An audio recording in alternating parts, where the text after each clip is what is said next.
a real cool award right here. Not because of the presenter, because he's going to get there about 30 more times. Man, when you get to be the president like Trump, next thing you know, Blair's going to be tweeting every morning. So Brian is going to induct Steve Kern in this Trainers Award.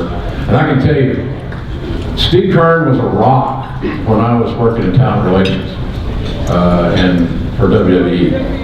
He's a man of his words, a man of integrity, he understands fundamentals. He did a great job at teaching the fundamentals, but also respect what a wrestler is, should be.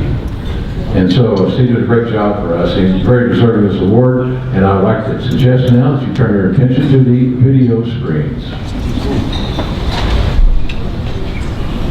Steve Kern is probably best known for his successful wrestling career, including time as one of the fabulous ones with partner Stan Lane. And as Skinner, while in the WWE, Kern later established himself as one of the most successful trainers in wrestling history. Steve Kern's pro wrestling school was a fixture of the Tampa Bay area dating back to the early 90s. The Pro Wrestling School of Hard Knocks is credited with teaching many superstars, including Mike Awesome, Dustin Rhodes, Tracy Smothers, Edge, Gail Kim, and Diamond Dallas Page, among many others. In addition to these superstars, many talent agents and other guests, such as Johnny Ace, Dean Malenko, Bobby Heenan, and Jerry Briscoe, have come to the school to evaluate and help critique students. Steve Kern and his trainers firmly believe there is no old school or new school approach to wrestling, but the right way approach. The School of Hard Knocks was dedicated to teaching the basic wrestling moves with heavy emphasis on ring psychology, ring conditioning, and backstage etiquette. Kern is quoted as stating, "This is professional wrestling. Anything worth being called a professional, not just in wrestling, involves long hours and many sacrifices." The school was later incorporated into the WWE's developmental territory, Florida Championship Wrestling, where Kern was president of the FCW.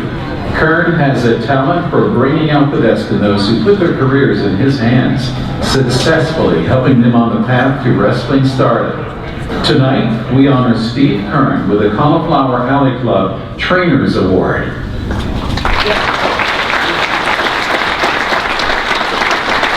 And here to present this award to Steve Kern is his friend and president of CAC, Brian Blair.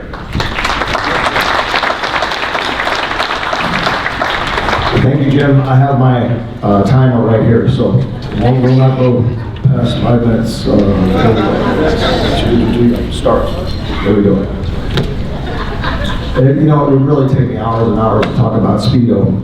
I call him Speedo for a reason I'll get to in a minute. Before I say anything, I just want to say that Steve Kern is truly a man of integrity.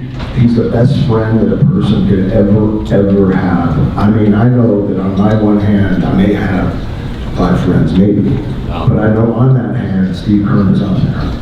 He is a true brother. His lovely wife, Terry, who I went to junior high school with, middle school, junior high school. Terry is a saint. She sings at the church. She's beautiful. And if you saw their family, it's incredible. If you ever met Steve Kern's mom and dad, Pops and Hazel. Pops was the only guy, one of 2 guys that got shot down in 2 different wars and was captured, was a POW. 7.5 years he spent in the Hanoi Hilton while Steve Kern was growing up and all over. He was Army brother or whatever he was, in Navy, actually Navy. Traveled all over, but he had a spirit in him, and he finally met the Grahams and broke in Florida, and he used to come with Eddie and Mike and the Briscoes, and they'd come to amateur wrestling, and I got to meet him, and Steve became a big hero. He had a big feud with the Japanese guys, Hattori, and was the manager, help me out here. Thank you, Saito and Sato. And that was one of the greatest captivating tag matches I've ever seen in my life in Orlando Sports Stadium. Awesome.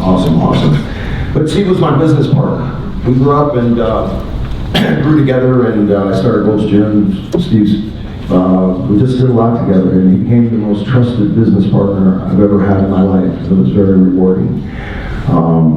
More than that, Steve's been a trainer to me, not just from, you think of yourself as your trainer. Who was your trainer?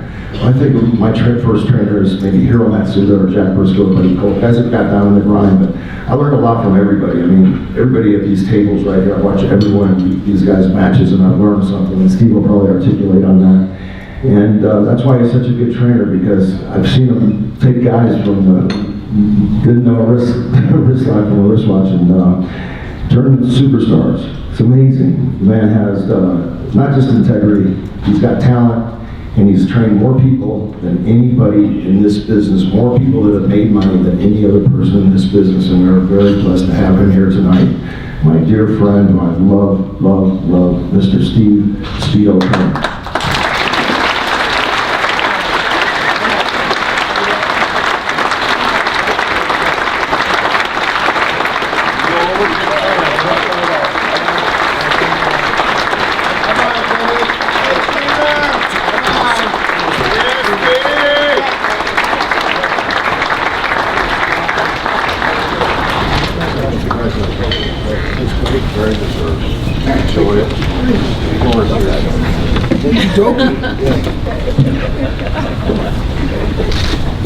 Who said they were getting out of here by 9 o'clock? Hey.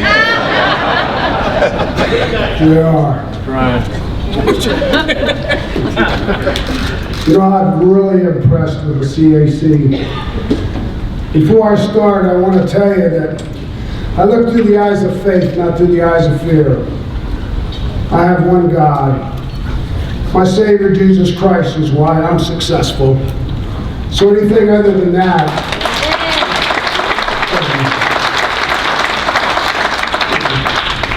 anything other than that is a gift from Him. I've got so many friends here, so many people I'd like to thank, so many people that I've appreciated over the years. I'm kind of like the Kevin Bacon of wrestling. If you hadn't worked with me, or if you haven't been in a wrestling school with me, or if you haven't been on a card with me, you probably haven't been in wrestling. I really started as a guy lost. And why I'm going to keep this to just training, because after a 44-year career, I could stand up here and tell you stories about every one of these people that you see seated out here. I either ripped them or I worked with them, and that's the same thing. But I want to keep it on training, because that was my love at the end. I'm retired. I've been retired for 3 years. But my heart is still in the wrestling business. This is a business you love. It's not like a business you work at. It's something you really get a passion for. I use the word passion because that's the way I describe most students that are going to make it.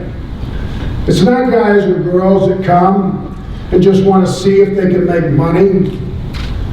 It's young women and young men that study this industry, that watched old timers like me.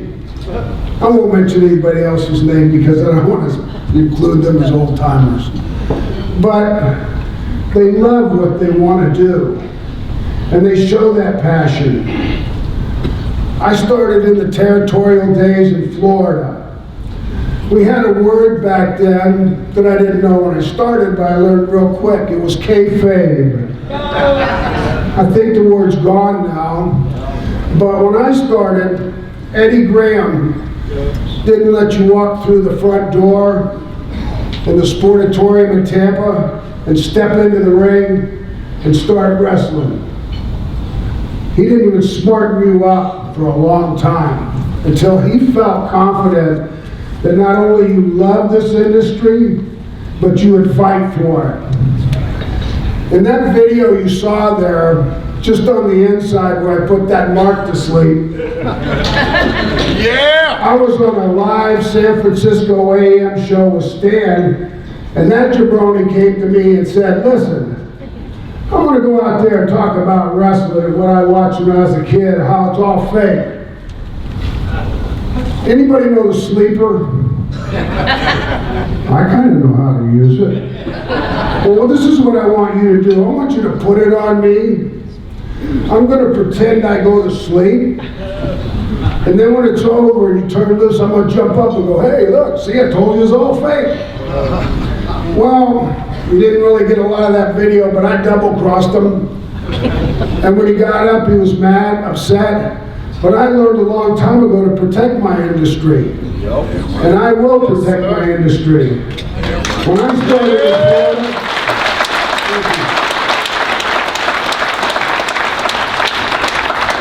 When I started in Florida, you didn't pay to go to wrestling school. You went there. And like Brian Blair said, Hiro Matsuda was the guy that was in charge of the physical training.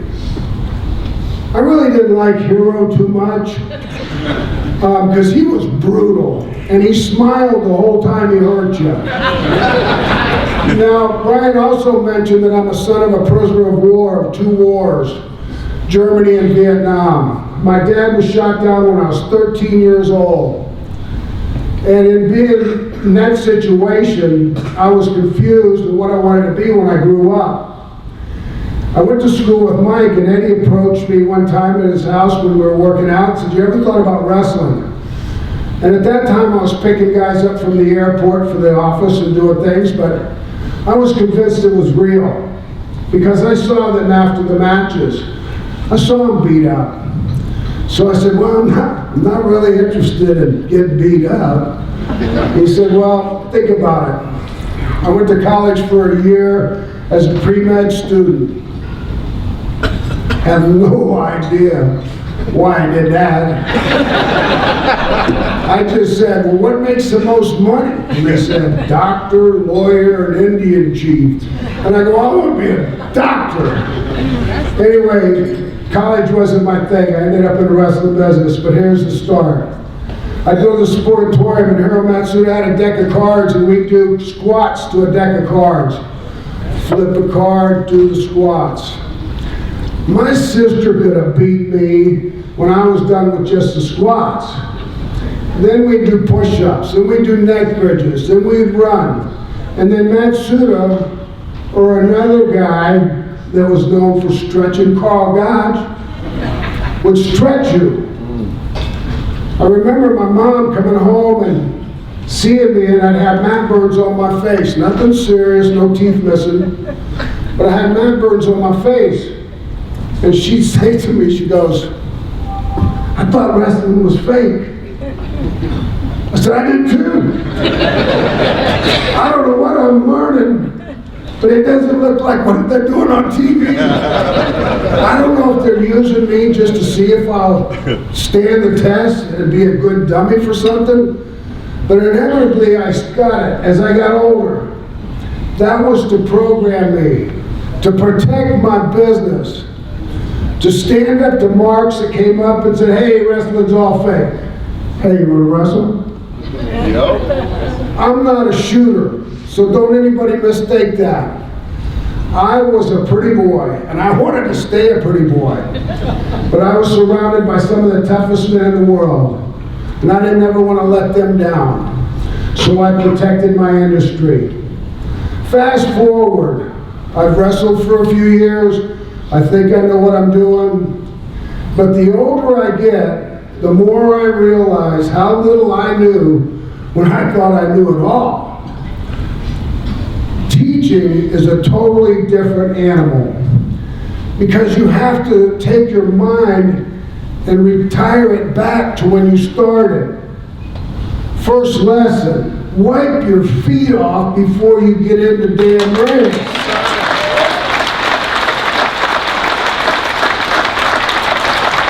I took myself back just to remember those things. And I'll tell you what teaching does for me. It made me better when I was working because I was reviewing all these things that I had forgotten. My first student was Tracy Smothers in Tennessee. I thought the best way to teach somebody would be to wrestle them. That was the first lesson for me. Don't let a wrestling student touch you because they don't know what they're doing. I had not that much success, but I had a lot of fun. Because we put in the program, if you want to be a wrestler, send a picture, your name, your age, your height, your weight, any background you could to impress me, come to wrestling school. We had the funniest stuff come through the mail. It was like entertainment on the way to the town. I remember one that was, I 4'12". I 110 pounds. And then it had a picture, and it was the guy's driver's license, and that was because that's the only picture he had. To me, it was funny at first, but then I reflected back on it about, this guy must be really passionate about being in the wrestling business. Anyway, teaching nowadays, it's not my fault. Things change. We evolve. This industry has evolved. In my 40 years in this business, I've seen some unbelievable changes. Even terminology's changed since I started. And you have to stay at current event and stay up with what's going on, or this business is going to just mow right past you. One thing I compared it to was action movies. When I was a kid, Charles Bronson, Clint Eastwood, John Wayne, they were my heroes. They'd kill one guy in a movie, maybe beat up 2 or 3. But if you notice what happened to action movies, they're not exciting or entertaining unless thousands of people get killed. Hundreds of things blow up. Well, that's the kind of pressure that's put on these young men and women in our industry today, to outdo the things that, not me personally, but my peers did, or somebody that was before them. They're trying to outdo them a lot of times, and there's a lot of injuries. When I took over the developmental for the WWE, Vince sat me down and he said, listen, Steve, you can't give me a good wrestler in 1 or 2 years. What I want you to give me is good people. I want good people in my business. I want good people representing the WWE. So my job was not to go out and teach you movement. Because to me, movement is not what makes you. It's emotion. If you go out there, you can make all the moves in the world you want to, but until you grab your audience and take them on an emotional roller coaster ride, like Shawn Michaels will do for you, then you're missing the boat. Thank you. I use Shawn as an example a lot of times because talent can pick up old videos and stuff. And when I would say somebody like, hey, you need to learn to sell like Shawn Michaels, they took that to heart, and that's how you learn. I can't stand up here and claim anybody that I taught, because I didn't teach anybody by myself. I had help. I had Tom Pritchard as the head trainer at FCW. I had Norman Smiley. I had the late, great, really close friend that I missed and loved, the American Dream, Dusty Rhodes, teacher of promo skills. That's how they learned. It wasn't because that they learned from Steve Keirn. Anybody that does this knows this is a learning lesson your whole career. You never stop learning. You're going to learn something all the time. And if you don't, you're going to work with somebody you never worked with, and you'll learn something about them, whether they can work or not, and whether you'd rather work with them again or not. I'd just like to say that I appreciate accepting this award and getting this award, but I totally don't feel like that it's all mine. There's so many guys that have helped other people in this industry. That's really what it's about, helping each other. When I said I taught people for Vince to be good people, I worked on skills like manners, respect, passion. I worked on things like that. And I gave young people advice like, You want to be the best liked person in that dressing room. You want to be humble. You want to be kind. You want to be respectful. And when somebody tells you to do something, like a job for somebody else, do it with respect and honor and do the best damn job for that other guy you can. Because that's what it's about. Taking care of each other in the ring and helping each other. I can guarantee that I'd have never got to where I was in the wrestling industry if it hadn't have been guys that took a liking to me when I was a young kid. Like the Briscoe brothers. Jack and Gerald let me ride with them. And they gave me a lot of advice. And I was in a non-stop learning lesson with them two Indians. I was a Florida boy, and they were Oklahoma. And they taught me how to drink beer, hit roadside signs at 70 miles an hour. I can't tell you what else they taught me. Gerald knows. Anyway, in closing, I'd like to say that I miss a lot of my friends. I'm tired of burying wrestlers. I'm tired of losing friends. I would love to see everybody live to be 100, but I guess that's not possible. I want to say last night I was moved beyond words when I heard Brickhouse Brown was here. Brickhouse Brown got the Courage Award.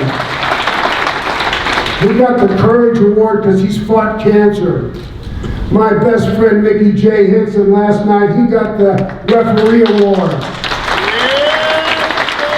Mickey J. has fought cancer since 2008. And he lives in Key West and he drives 300 miles to do his cancer treatment in Tampa where I live. I've seen his struggle. And on my career, I've been asked several times, who's the toughest guy you ever met, Steve? Who stands it out in your mind as being tough? I used to say this, toughest people I've ever met have been kids in wheelchairs that could have a smile on their face.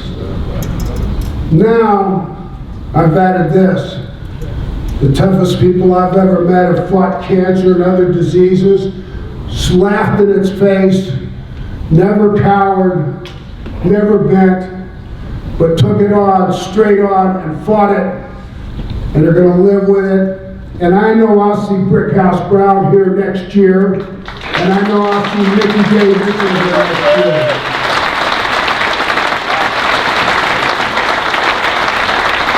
I have two stories to close with. The first one's about Hulk Hogan. We went to high school, and elementary and junior high school together. I started wrestling first. I used to see him at the beach, Terry Bollea. We called him Shopping Bag Head. He had the biggest head in our high school. He was a bass guitar player in a rock and roll band. He'd say to me, hey Steve, get me in the wrestling business. Here's my line, you won't make no money doing this shit. From that day on, I've been reminded that he wouldn't make any money. Now, my answer is, hey Steve, you think I'll make any money doing this? This is what I want you to do. I want you to strip down your underwear, stand in front of a full-length mirror, take a good look at yourself from the front and the back, cut a promo, and then say, hey, would I pay money to see that guy? That's a lot easier answer. Finally, I've been a ribber all my life, and I got a target on my bald head now. Last night, it started with Brian Blair. I don't know if you remember the beginning of this program, but somebody had taken my cell phone. So about the time it starts, my wife Terry brainstorms, hey, I'm going to ring your phone. Of course, my phone rang up here at the podium because Brian had stolen it. Last thing, when you get old, you stop recognizing people you ain't seen in a long time. Yesterday I saw a guy in the lobby come up to me, hug me, acting like we're long lost friends forever. He said, he had a real redneck accent. He said, hey, Steve Alligator, went on and on. I thought he was this guy that used to wrestle alligators in Florida, and he was here for the convention. His name was Terry Williams. So I said to him, hey, Terry, how you doing? And he's looking at me like his name ain't Terry first. And he says, I said, how's your thumb? And he goes, my thumb? And he shows me his two thumbs. Hey, they're fine. I go, wow, how'd you get that thumb put on? And he looks and he goes, what are you talking about? And I said, well, you got your thumb, you bit off by an alligator. That's how, an alligator? He turned around and he started looking. I really think he thought I had Alzheimer's or something. Turned out it was Sam Houston. When he knew that. It sure as hell wasn't that alligator wrestling. I've taken enough of your time. I appreciate this award. I appreciate all my friends. I also appreciate every fan that's in this building, because one thing I know, without you, we would not have a business, and I wouldn't have been married for 38 years to this wife, had 2 kids. And been as happy as I am now. God bless you all, and have a wonderful convention.